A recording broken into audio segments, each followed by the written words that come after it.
ग्रंथ के माध्यम से हमारे पूज्य गुरु महाराज हमको सत्संग के माध्यम से अनात्मा से आत्मा की ओर ले जाने का प्रयास कर रहे हैं,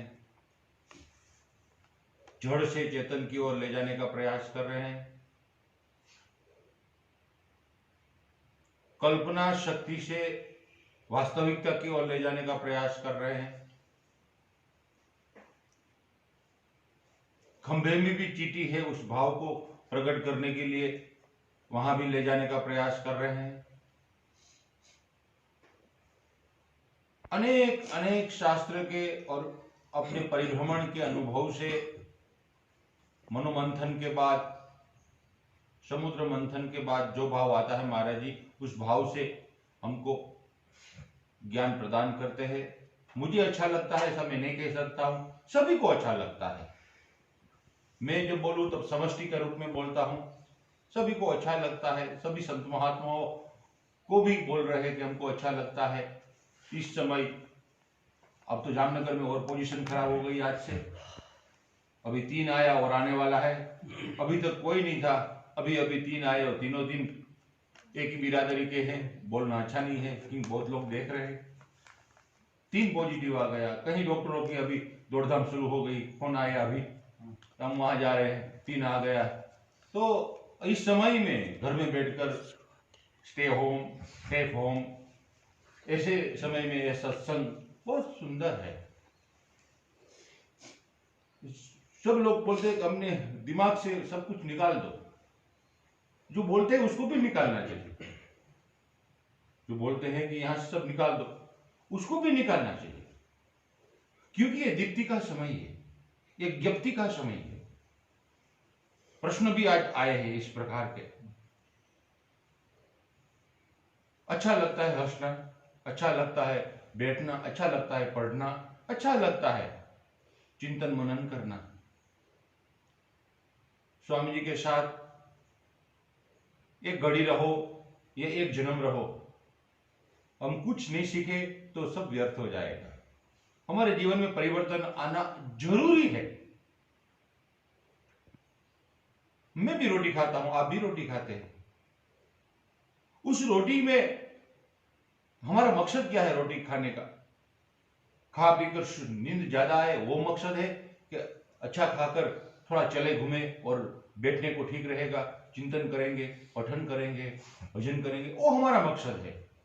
हमारा ये सब जीवन का जो कुछ है, हंसना, किसी को चिढ़ाना, ये करना, ये सब उसी खाते में जमा होगा। जिस हमारा जो लक्ष्य है, संसार लक्ष्य होगा तो संसार के अकाउंट में क्रेडिट आ जाएगा। यदि हमारा मकसद परमात्मा है, किसी भी तरह मैं अपने को पहचानूं, भाई मैं कौन हूं, कहां से आया हूं, खा पीकर शमशान तक जाने की मेरी यात्रा है, ये इससे कुछ और है। इसलिए कल महाराज जी ने बहुत ही गहरा एक भाव प्रकट किया था हमारे सामने, बहुत गहरा। यहां होशियारी नहीं चलती, विद्वता नहीं चलती, ये स्वामी जी ने कल सिद्ध कर दिया। मात्र यहां चलता है आत्मभाव। इसलिए सन्यासी का उदाहरण दिया था कि जो कुछ करते हैं सन्यासी आत्मज्ञान के लिए ही करता है, जो नहीं करता है वो सन्यासी नहीं है।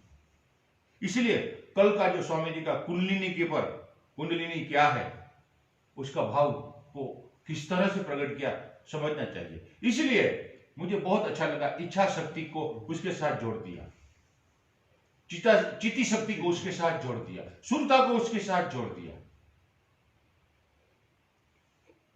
मेमोरी बहुत है हमारे पास, हम कई डिग्री ले लेते हैं, लेकिन हमको जब तक परमात्मा की बात, सत्संग याद न रहे तो तब तक सब डिग्रियां जो कुछ है हमारे पास सब व्यर्थ है, डुप्लीकेट है, ऐसा समझना चाहिए। ये तो याद होना चाहिए, ये हमारा मकसद है। अभी इसमें ऐसा नहीं कह सकते ये मेरा काम नहीं है, मुझे याद नहीं रहता, कह ही नहीं सकते। जो कहता है बड़ा मूर्ख है, इंसान के वो सत्संग सुनने वाला नहीं है, उसका अधिकार नहीं है। याद रखना ही चाहिए, क्योंकि हमारा अभी मकसद वही है। इसीलिए कहते हैं, महाराज जी कहते हैं कि सत्संग आदमी को जीवन बदल देता है, सत्संग आदमी का। और मैंने ये नोट किया, बहुत अच्छा लगा। और कल स्वामी जी ने ओमकार की महिमा लिखी। ओमकार त्रिगुण की अवस्था से परे उसका रूप बताया है। स्वामी जी ने रामेश्वर के भंडारे में इसके विषय में बड़े द्रवित भाव से, यहां तक कि आंख में आंसू आते हुए भी स्वामी जी ने तस्य वाचक प्रणव पर अपनी व्याख्या सुनाई थी। और कमाल की बात ये, जिन्होंने ये वाक्य लिखा था उनकी समाधि पर हम वहां भी गए, जिन्होंने ये वाक्य लिखा उनकी समाधि वहां ही निकली और वहां हम उनकी समाधि पर गए। उनकी समाधि में गए तो दादा गुरु के गुरु जी, दादा गुरु के दादा गुरु, उनकी भी वहां स्थान पर जाने का मौका मिला। ये करो अच्छा काम तो कहीं फल मिल जाता है। फल, एक काम तो करना चाहिए अच्छा, परमात्मा के लिए, संसार के लिए नहीं। बहुत अच्छा कल स्वामी जी ने सुनाया था। और परावाणी का रूप कितना अच्छा है। इसमें रात को मैं शाम को स्वामी जी के साथ बहुत चर्चा करी इस विषय में। बहुत ही सत्संग करने के बाद जब बैठते वहां तब परावाक का रूप प्रकट किया, बहुत अच्छा लगा। और वही बिल्व मंगल के जीवन में करार विंदे न पदार विंदम मुखार विंदे विनिवेशयंतम वटस्य पत्रस्य पुटेशयानम बालम मुकुंदम मनसा स्मरा। कितना सुंदर बिल्व मंगल एक साधक था और कहां से कहां पहुंच गया। उन्होंने अपने जीवन में उस परावाक का स्पर्श किया, प्रतिष्ठा नहीं हुई उसमें, बोले मेरी प्रतिष्ठा नहीं है, स्पर्श है, फिर भी बाल मुकुंद का स्वरूप ये है, वही परावाक का रूप। बहुत ही अच्छा लगा। और हमारे जो परिवार वाला है, जैसे राजू है, शैलेश भगत है, मीना बहन, ये सब घर में बैठ के रोज बिल्व मंगल की स्तुति करते हैं, डेली करार विंदे रोज घर में बोलेंगे। यहां तक कि नरेंद्र शास्त्री भी रोज बोलता है, क्योंकि इसकी बहुत महिमा है। परावाक की जितनी महिमा है किसी की महिमा नहीं, क्योंकि चेतन का प्रवाह है, उसके अलावा कुछ है नहीं। तो उसको जानना। और मुझे एक बात कल मैं उल्लेख करना भूल गया, कोई प्रश्न प्रेमानंद महाराज जी के भी होते हैं तो उनको नमन ऐसे उनके अंदर से प्रकट होता है कि यानी ऐसे प्रश्न पूछते हैं, मैं तो जवाब नहीं दे सकता हूं, अवाक होता हूं उसके सामने, लेकिन स्वामी जी सुना देते तो वो मुझे अच्छा लगा। कोई प्रश्न वो भी पूछ लेते हैं बीच बीच में, अच्छा लगता है, कभी लिख कर भी देते हैं, अच्छा लगता है। चलिए आज के प्रश्न की ओर जाए। किसी का कोई प्रश्न